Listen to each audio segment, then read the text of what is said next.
Hello दोस्तों, मैं आपका दोस्त सबा मेहता। मैं आशा करता हूँ आप सब अच्छे होंगे। हमारे यूट्यूब चैनल पे आपका स्वागत है। अगर आप हमारे चैनल पे नए हैं तो सब्सक्राइब कर लें ताकि आरपीएफ के संबंधित आने वाली अपडेट आपको टाइम टू टाइम मिलती रहेगी। आप सभी को अच्छे से पता है कि आरपीएफ की वैकेंसी डिक्लेयर हो गई है और मैंने पूर्व वीडियो में बता दिया है कि कितनी सब इंस्पेक्टर की वैकेंसी है और कितनी कांस्टेबल की वैकेंसी है। आज हम इस वीडियो में देखेंगे कि आप आरआरबी में कैसे आपका रजिस्ट्रेशन करोगे और उसमें फॉर्म कैसे फिलअप करोगे, और कोई भी गलती होगी तो फॉर्म रिजेक्ट हो जाएगा। तो आप वीडियो को स्क्रॉल किए बिना अच्छे से देखना और समझना। नहीं समझ आता है तो मुझे इंस्टाग्राम पे या मुझे व्हाट्सएप पे आप डिटेल जो भी पूछना है पूछ देना, आपके डाउट में क्लियर कर दूँगा। तो मैं इस वीडियो के साथ साथ आपको बताता रहूँगा कि फॉर्म कैसे फिलअप करोगे और उसमें कौन कौन से डॉक्यूमेंट चाहिए और कौन कौन से डॉक्यूमेंट आपको अपलोड करने हैं। तो आपको ध्यान रखना है, फॉर्म भरने से पहले आपका 10वीं का मार्कशीट, 12वीं का मार्कशीट, ग्रेजुएशन का मार्कशीट, कास्ट सर्टिफिकेट और फ़ोटो और सिग्नेचर सब तैयार रखना है ताकि आपको फॉर्म फिलअप करने में कोई दिक्कत नहीं हो। तो चलो हम आगे देखते हैं कि रजिस्ट्रेशन कैसे करेंगे और उसमें क्या क्या डिटेल भरेंगे और फाइनल फॉर्म सबमिट कैसे करेंगे। तो वीडियो को स्क्रॉल किए बिना आराम से देखना। मुश्किल से 10 या 15 मिनट की वीडियो होगी, लेकिन आपको अच्छे से समझ आ जाएगा। तो अब चलते हैं हम आरआरबी की साइड पे। आपको ध्यान रखना है कि आरआरबी की ऑफिशियली साइट खोलना है। तो हमने आरआरबी के अहमदाबाद की साइट पे खोला है। अब लिंक खोल के हम आगे देखेंगे तो ये मेन पेज खुल जाएगा ना, जिसमें अप्लाई में क्रिएट अकाउंट और लॉगिन अकाउंट बोला है। हम ओके करेंगे। अब उसमें आपको पूछेगा कि आपका इंडिया के हो कि बाहर के हो। उसमें आपका पूरा नाम लिखना है। ध्यान रखना है नाम में कोई गलती नहीं होनी चाहिए। उसमें क्लियर लिखा है कि जो 10वीं मतलब मैट्रिकुलेशन में आपका जो नाम लिखा हुआ है वही नाम इसमें लिखना है। अपनी तरफ से कोई भी नहीं लिखना है। आपने नाम लिख दिया उसमें सामने, अब री एंटर कर देना है उसी नाम को। अगर नाम सही मिलेगा तो अपने आप वहाँ राइट हो जाएगा। तो जैसे मान लो मैंने मेन नाम और उसको री एंटर किया है, नाम सही होने पे वहाँ अपने आप देखो कॉर्नर में राइट हो जाएगा। ये ध्यान रखना है। अगर आप दूसरे नाम से जानते हो कि नहीं, वो पूछा है आपकी डेट ऑफ बर्थ पूछा है तो आपको डेट ऑफ बर्थ 2 बार एंटर करना है।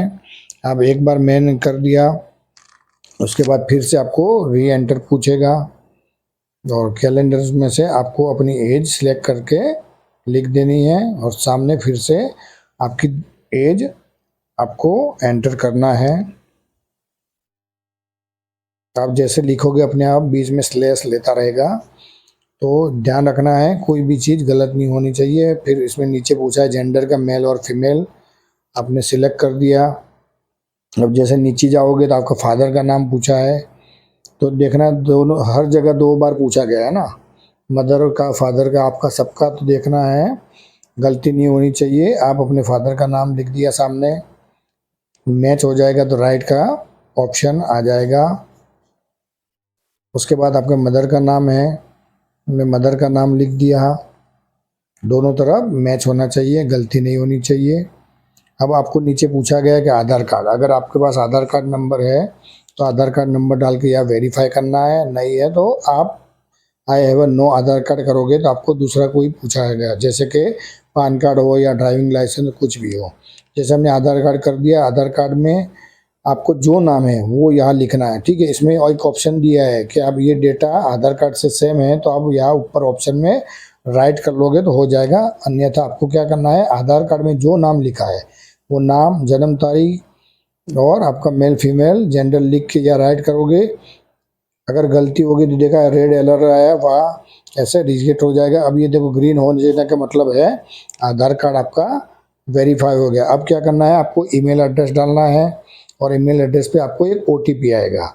वो ओटीपी आपको यहाँ सबमिट करना है। ठीक है, ध्यान रखना है ईमेल एड्रेस में गलती नहीं होनी चाहिए। आपका चेक करके अच्छे से लिखना है। उसमें जो ओटीपी आएगा वहाँ यहाँ लिख के उसको वेरीफाई करना है। सेम टू सेम नीचे मोबाइल नंबर लिखा हुआ है, आप मोबाइल नंबर में वेरीफाई करोगे। तो हमने ईमेल आईडी और मोबाइल पे जो ओटीपी आया है वो सबमिट कर दिया है। ध्यान रखना है ओटीपी में कोई गलती नहीं होनी चाहिए, नहीं तो सबमिट नहीं करेगा। और नीचे हम अपना पासवर्ड बना देंगे। पासवर्ड वो बनाना है वो जो आपको याद रहे। तो पासवर्ड, ईमेल आईडी और मोबाइल नंबर गलत नहीं होना चाहिए। और जो डिटेल हमने भरी है वो एक बार आपको पूछेगा, उसको वेरीफाई कर देना है और फिर सबमिट कर देना है, तो आपका अकाउंट क्रिएट हो जाएगा। तो हमको फिर वापस जाके आईडी और पासवर्ड डालना है और अपना पेज लॉगिन करना है। जैसे आईडी पासवर्ड डाल के कैप्चा डालोगे, लॉगिन हो जाएगा। ये पेज खुल गया है मेन। अब उसमें आप आगे चलोगे तो उसमें आपको पूछेगा कि भाई सब इंस्पेक्टर का भरना है या कांस्टेबल का। अगर आप ग्रेजुएशन हो तो सब इंस्पेक्टर का कर लेना क्लिक और नेक्स्ट करना। उसमें आपको जो पर्सनल डिटेल पहले भरी थी थोड़ी बहुत वो आ जाएगी, और आगे जो जो चीज़ पूछता है वो भरते रहना।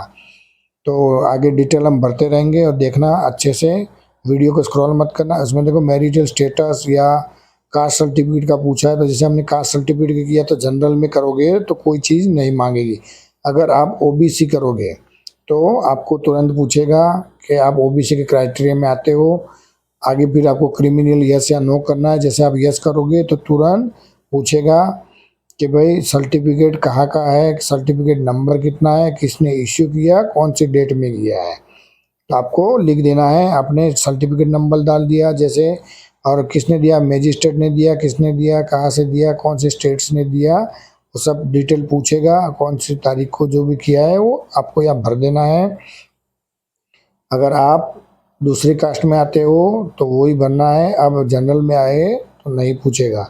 अब हमको क्या करना है, यहाँ आपका परमानेंट एड्रेस लिखना है और परमानेंट एड्रेस पूरा भर दोगे। उसके साथ साथ नीचे पूछेगा कि यही आपका रेसिडेंशियल और एड्रेस है कि नहीं। तो अगर आप परमानेंट एड्रेस और प्रेजेंट एड्रेस को क्लिक कर दोगे तो आपका दोनों का एड्रेस सेम हो जाएगा और अपने आप फिलअप हो जाएगा। तो यह ध्यान रखना है, जो जो डिटेल मांगी है वो आपको भर देना है। तो हमने परमानेंट एड्रेस और प्रेजेंट एड्रेस फिलअप कर लिया है। अब हम नेक्स्ट करते हैं। देखो अगर नेक्स्ट करेंगे कोई भी डिटेल छूट जाएगी तो सबमिट नहीं करेगा, तो आपके वापस एक बार चेक कर लेना है और जो भी डिटेल बाकी है उसको वापस फिलअप कर लेना है।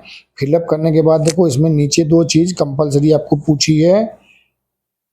एक तो आपको पूछा है कि आपकी मदर टंग कौन सी है और आप कौन सी भाषा में एग्ज़ाम देना चाहते हो। ठीक है, तो ये ध्यान रखना है।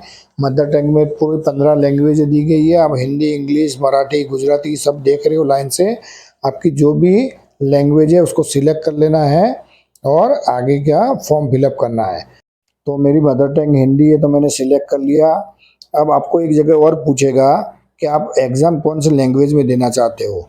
तो आपको इंग्लिश तो रहेगा, आपका पेपर जो इंग्लिश से रहेगा, लेकिन आप उसके साथ साथ कौन सी लैंग्वेज लेना चाहते हो वो आप उसमें सिलेक्ट करोगे। तो इसमें भी 15 लैंग्वेज है, हिंदी, इंग्लिश, मराठी, तमिल, पंजाबी। तो आपकी जो भी है, तो मैंने मान लो कि हिंदी सिलेक्ट कर लिया है।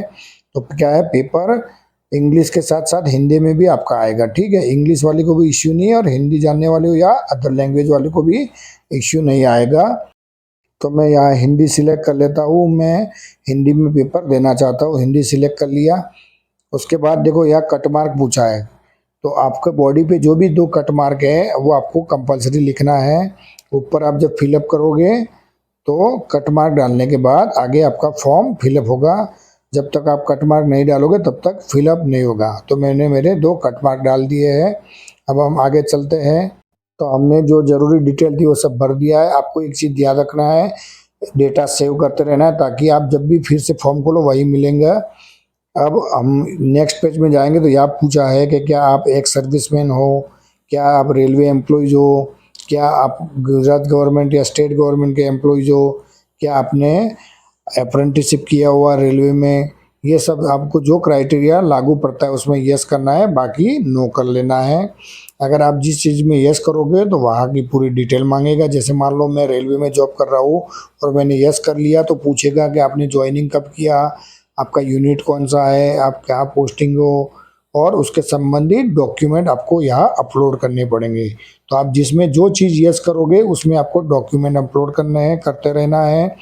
और अब जो नहीं लागू उसमें नो कर लेना है और नॉट अप्लाई करते रहना है।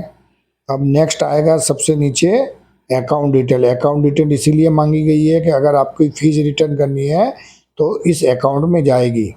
तो वहाँ आपका अकाउंट नंबर, नाम, आपका आईएफएससी नंबर, ये सब डिटेल भरने के बाद आपको सेव करने के बाद नेक्स्ट करना है। तो मैंने बैंक डिटेल भर दिया है और आगे मैं नेक्स्ट करता हूँ।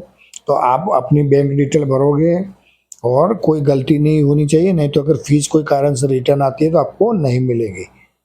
फॉर्म फिलअप कर दिया। अब नेक्स्ट पूछा है एजुकेशन का कि भाई आप क्या पढ़ाई किया है। अगर आप 10वीं में किया है, 12वीं किया है और ग्रेजुएशन किया है तो आपको उसकी पूरी डिटेल भरनी है। कौन से साल में पास किया, कौन सा स्टेट था, बोर्ड कौन सा था, रिजल्ट की डेट कौन सी थी, यूनिवर्सिटी कौन सी थी, जो भी है पूरी डिटेल भरना है। तो अगर हो सके तो 10वीं, 12वीं और ग्रेजुएशन तीनों का उसमें फिलअप कर लेना, ताकि भविष्य में भी अगर आपको यही आईडी को यूज़ करना है तो आपका पूरा डिटेल उसमें आ जाएगा। तो अब हम यहाँ ग्रेजुएशन, 10वीं और 12वीं जितना भी हमारा एजुकेशन है उसका यहाँ हमने पूरा डिटेल भरना चालू कर दिया है। और जैसे डिटेल पूरी हो जाएगी हम आगे क्या करेंगे, नेक्स्ट सेव कर लेंगे। तो मैंने यहाँ 10वीं का, 12वीं का और ग्रेजुएशन का तीनों का डिटेल में यहाँ अपलोड कर दिया है। अपलोड करने के बाद अब नेक्स्ट चलेंगे। सेव करते रहना, ये ध्यान रखना है आपको, हर डेटा सेव करते रहना है। तो अब हम फोटो और सिग्नेचर अपलोड करेंगे, उसमें ध्यान रखना है जो रूल बताया उस हिसाब से करना है। हम गैलरी में जाएंगे, गैलरी में जो आपका फ़ोटो है वाइट बैकग्राउंड वाला इसको सिलेक्ट करेंगे और यह आपको ऑटोमेटिकली साइज में पूछेगा, उसको राइट कर लेना है। राइट करने के बाद नेक्स्ट जाओगे। नेक्स्ट ये फ़ोटो अपलोड हो जाने के बाद सिग्नेचर मांगेगा। सिग्नेचर का भी सेम वही आपको गैलरी से लेना है। ब्राउज़र में जाके आप अपना गैलरी में से सिग्नेचर ले लोगे। सिग्नेचर सिलेक्ट करने पे जो साइज है अपने आप ले लेगा, उसको राइट किया। राइट करने के बाद आगे सेव करते रहना और नेक्स्ट करना। नेक्स्ट करने पे आपको पूरी डिटेल बता देगा आपने जो फॉर्म भरा है वो। तो आप ध्यान रखना आपका फ़ोटो वाइट बैकग्राउंड का होना चाहिए। अब नेक्स्ट आ गया आपका लास्ट, कौन से प्लेस मतलब आप जहाँ से फॉर्म भर रहे हो वो करना है और आपकी सिग्नेचर वो सब कुछ ऑटो उसमें सिलेक्ट हो जाएगी। रिव्यू करने पे आपने जो फॉर्म भरा है वो पूरा फॉर्म आपको दिखा देगा। वो उसको एक बार अच्छे से चेक कर लेना है ऊपर से लेके नीचे तक। अगर कोई भी गलती है तो वापस जाना है और एडिट करने के बाद वापस सबमिट करना है। तो कोई भी गलती नहीं होनी चाहिए और अगर गलती हो जाती है तो भी कोई इश्यू नहीं है क्योंकि इसमें एडिट करने का ऑप्शन है। हाँ, लेकिन अगर फाइनल सबमिट कर देते हो आप तो जो उसकी डेट दिया हुआ है 15 अप्रैल से 14 मई, उसके बाद 10 दिन और खुलेंगे, उसी में आप एडिट कर सकते हो। और उस एडिट में आप ईमेल और मोबाइल नंबर छोड़ के बाकी सब एडिट कर सकते हो। ये दोनों आप एडिट नहीं कर सकते। तो हमने पूरा फॉर्म चेक कर लिया। चेक करने के बाद आगे चलेंगे हम। तो फॉर्म चेक करने के बाद लास्ट में हम सबमिट में क्लिक करेंगे और अपना पेमेंट पूरा करके फॉर्म को फाइनल सबमिट कर लेंगे। तो हमने सब इंस्पेक्टर का फॉर्म भर लिया था। अब हमको क्या करना है, वापस कांस्टेबल का फॉर्म भरना है। तो उसी आईडी में जाके लॉगिन करना है। आपको फिर से रजिस्ट्रेशन करने की ज़रूरत नहीं है और यही लॉगिन आईडी आपको भविष्य में भी ज़रूरत पड़ेगी तो आप उसको यूज कर सकते हो, भले रेलवे का टेक्निकल पोस्ट निकले या कोई भी निकले। तो हमने वापस लॉगिन कर दिया है। जैसे अब लॉगिन करेंगे तो पहले जैसे ही पेज खुलेगा और आपको नेक्स्ट करना है। नेक्स्ट करने पे सब इंस्पेक्टर का आपने सिलेक्ट कर लिया था। अब नीचे कांस्टेबल का क्लिक करना है। जैसे क्लिक करोगे तो आपको पूरी डिटेल भरी हुई मिल जाएगी। और कांस्टेबल में 10वीं पास मांग रहा है, इसलिए एजुकेशन में ऑटोमेटिकली 10वीं का ही दिखाएगा। और नेक्स्ट डेटा चेक करते करते आपको वही फाइनल सबमिट पे आना है। और फाइनल सबमिट पे जाके आपकी पूरी डिटेल चेक करने के बाद उसमें फीस अप्लाई कर लेना है। तो कांस्टेबल और सब इंस्पेक्टर का दोनों का सेम प्रोसेस है, आप उसमें कुछ अलग नहीं है। ओनली फॉर वहाँ एजुकेशन अपने आप अलग अलग लेगा। सब इंस्पेक्टर में ग्रेजुएशन का लेगा और कांस्टेबल में 10वीं का लेगा। अब हमने इसको एजुकेशन आगे डाले सबमिट कर दिया है। बाकी डेटा अपने आप उसने ले लिया है। ऐसे हमारा कांस्टेबल और सब इंस्पेक्टर का फॉर्म फिलअप हो जाएगा और उसमें फीस अप्लाई कर देना है। आशा रखता हूँ हमारी वीडियो आपको समझ में आ गई होगी और आपने अच्छे से समझ लिया होगा कि कैसे फॉर्म फिलअप करना है, क्या क्या डॉक्यूमेंट चाहिए, क्या क्या आपको अपलोड करना है और क्या गलती नहीं करना है। इतना ध्यान रखना है, कोई भी गलती होगी तो आपका फॉर्म रिजेक्ट हो जाएगा। और पहले की अनुसार जो लास्ट जितनी भी वैकेंसी निकली थी उसमें ग्रुप वाइज सिस्टम किया था, लेकिन इस बार CBT RRB ले रही है, इसलिए ऑल इंडिया वैकेंसी निकाली है और ग्रुप वाइज सिलेक्शन का सिस्टम नहीं दिया है। तो आपको सोच समझ के जो आपकी नज़दीकी RRB पड़ती है, अगर आप उससे फॉर्म फिलअप करना चाहते हो तो कर सकते हो, अन्यथा आप ऑल इंडिया में कहीं से भी आप अप्लाई कर सकते हो। अगर हमारी वीडियो अच्छी लगी तो लाइक और सब्सक्राइब कर लेना और हमारे साथ जुड़े रहना, ताकि RPF के संबंधित अपडेट टाइम टू टाइम आपको मिलती रहेगी। नेक्स्ट वीडियो के लिए जय हिंद, जय भारत।